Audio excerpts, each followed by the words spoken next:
कहानी लौंग की खुशबू। लंबा कथानक। सत्येंद्र का दिल कब से परेशान था। मोहब्बत की बेचैनी ने उसे कैसे चुभोती थी, यह उसे हर रात जगाए रखता। मोहब्बत का नाम सुनते ही उसके होठों पर एक अधूरा सा मुस्कान आता और वही अधूरापन उसके दिन रात की नींद छीन लेता।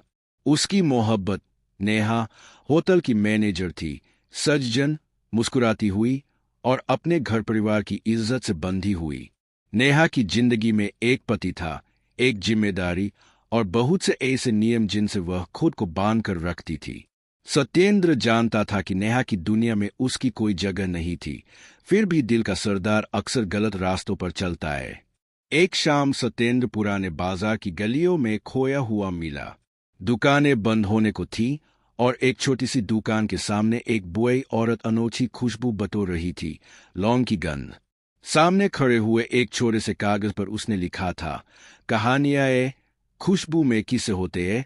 सत्येंद्र ने हंसकर पूछा, क्या किससे ला सकती है यह छोटी सी लौंग। बुढ़ी औरत ने जुमकी आवाज में कहा, किससे खुद जवान होते हैं, उन्हें पाना भी कला है, पर भूलना एक और बड़ी कला है।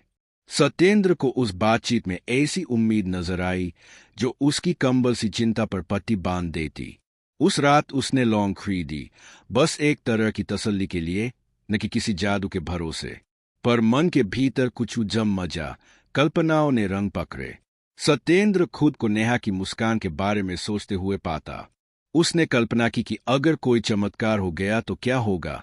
नेहा का ज्ञान केवल उसी पर टिका रहेगा, वह सारी दूरी मिट जाएगी, हर रात केवल वही सुनहरे पल साथ बिताएंगे। धीरे धीरे उसकी कल्पनाएं हकीकत की सीमाएं धुंधली करने लगीं। हर बार जब सचमुच नेहा की मुस्कान उसके सामने आती, सत्येंद्र का मन उसे पाने के तरीके ऐउनने लगता। वह समझता भी था कि यह चाहत गलत दिशाओं में जा सकती है, पर दिल की जिद और दिमाग की तरफ दो अलग अलग रास्ते थे। वह लौंग को बार बार छूता, उसे अपनी जेब में रखता और खुशबू की एक काल्पनिक शक्ति में खुद को बहकाता रहा। इससे सत्येंद्र को अस्थायी सुकून मिलता, पर असली मुद्दे ज्यों के त्यों रहे। नेहा की जिंदगी उसकी मालिक नहीं थी और नहीं उसकी खुशी की गारंटी किसी वस्तु की खुशबू थी। एक सप्ताह के भीतर कुछ दोस्त रिमझिम खबरें फैलने लगीं, दुकानों में ऐसी चमत्कारी चीजों के किस्से, लोगों की आशाएं और झूठी कहानियां। सत्येंद्र की उत्सुकता बढ़ती गई। उसने खुद से वादा किया कि वह नेहा से बात करेगा, पर उस बातचीत में वह सच बताएगा या फिर अपनी कल्पनाओं की बात। वह असहाय था। फिर एक रात जब उसने नेहा को काम से लौटते देखा, वह दूर से ही उसे देखते हुए खड़ा रहा। नेहा ने मुस्कुराकर उसे देखा, एक साधारण शालीन मुस्कान, और सत्येंद्र का दिल फिर टूट कर गिरा। उसी क्षण उसने महसूस किया कि यह पूरा खेल कितनी भयभीत करने वाली सीमा पार कर सकता है। सुबह सीख आई, जैसे हर अंधेरी रात के बाद आती है। सत्येंद्र ने तय किया कि वह अपनी तसल्ली की खोज में किसी और की जिंदगी नहीं बिगाड़ेगा। उसने लौंग को किनारे रख दिया और खुद पर काम करना शुरू किया, अपने अंदर के डर, हिचकियां और असुरक्षा को समझना।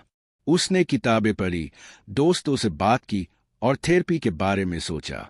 धीरे धीरे उसने जाना कि आकर्षण और चाहत को पाना या बनाए रखना सिर्फ किसी के ऊपर तय करने से संभव नहीं, यह आपसी सम्मान, खुली बातचीत और आत्म इजाजत से बनता है। एक दिन सत्येंद्र ने नेहा के पास जाकर एक ईमानदार बातचीत की, बिना किसी दबाव के। उसने बताया कि वह उसे पसंद करता है, पर पूरे इरादे के साथ यह भी बताया कि वह उसकी आज़ादी और उसके पारिवारिक जीवन की इज्जत करता है। नेहा ने शांति से सुना और स्पष्ट किया कि वह अपनी जिंदगी से खुश है और उसे अपने परिवार के साथ वही जगह बनाए रखनी है। सत्येंद्र को चोट पहुंची, पर यह भी उसके लिए किसी तरह की मुक्ति थी। उसने बिना किसी छलकपट के स्वीकार किया और नेहा की खुशी की कामना की। वक्त ने सत्येंद्र को बदल दिया। वह समझ गया कि किसी को जोड़कर रखना या किसी के फैसले बदलना कभी प्यार नहीं हो सकता। प्यार आजाद छोड़ देता है, वह बंधन नहीं बनाता। सत्येंद्र ने लौंग को एक छोटे से डब्बे में रखकर अलमारी के एक कोने में रख दिया। यह अब उस खामोश स्मृति की तरह था जिसको उसने समझ लिया था। उसके दिल में अब भी कभी कभी दर्द आता, पर साथ ही शांति भी थी, एक नैतिक शांति कि उसने सही फैसला लिया। कहानी का सबसे बड़ा सबक यह था कि असली परिवर्तन भीतर का होता है। कोई भी बाहरी जादू, कोई भी वस्तु असली रिश्तों की बुनियाद नहीं बदल सकती।